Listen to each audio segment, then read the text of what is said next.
Many thanks for joining us again on the newsroom. The People's Democratic Party's flag bearer for the November 6 Anambra governorship election, Valentine Ozigbo, has been presented with his certificate of return after his victory at the party's primary election. National chairman of the PDP, Uche Secondus, presented the certificate to Ozigbo at the national headquarters of the PDP in Abuja.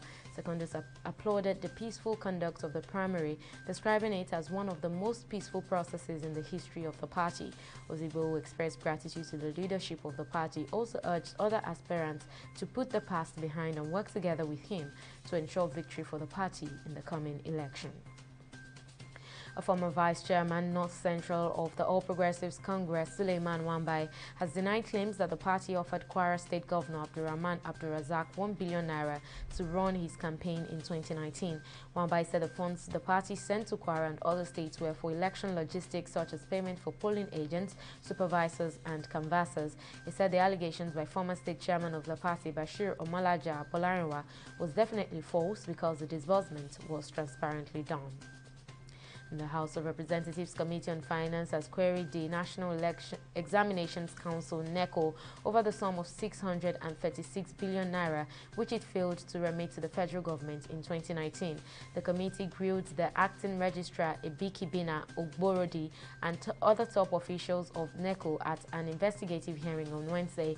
Ogborodi, who said they had an operating surplus of 1.2 billion naira, of which they were to remit 80% to the federal government, noted that only 385 million naira was remitted, blaming the shortfall on debts owed by some state governments.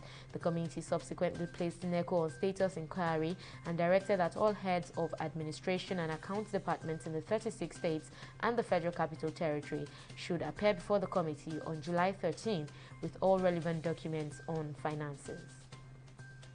The World Bank says it has spent over $4 billion financing to curtail the COVID-19 pandemic in Ghana, Benin, and 49 other countries.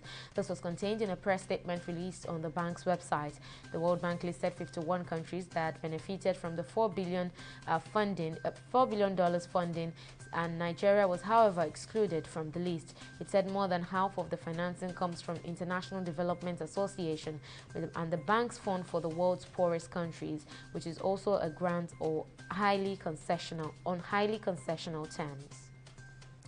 Airlines that fail to comply with the new COVID-19 pre-boarding protocols in Nigeria will either be fined $3,500 per passenger or banned from flying into the country. According to the Presidential Steering Committee on COVID-19, incoming passengers must now perform a COVID-19 PCR test 3 days before boarding. All foreigners without PCR tests would also be deported. Burkina Faso's President Roch Marc Kabore has taken over the country's as the country's defense minister in a cabinet reshuffle announced on Wednesday. According to a presidential decree, the president will be assisted in the role by Bartolome Simpore.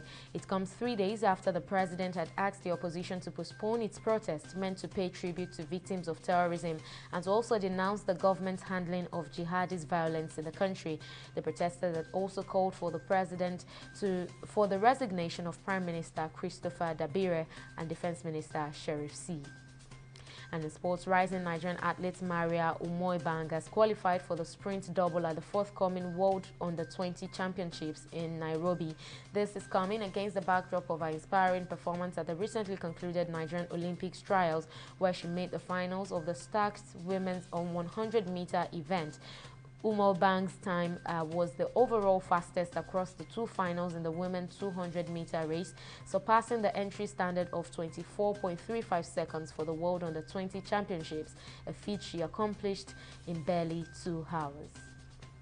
And that's the latest update on the newsroom at this time. Please join us again at the top of the hour for more.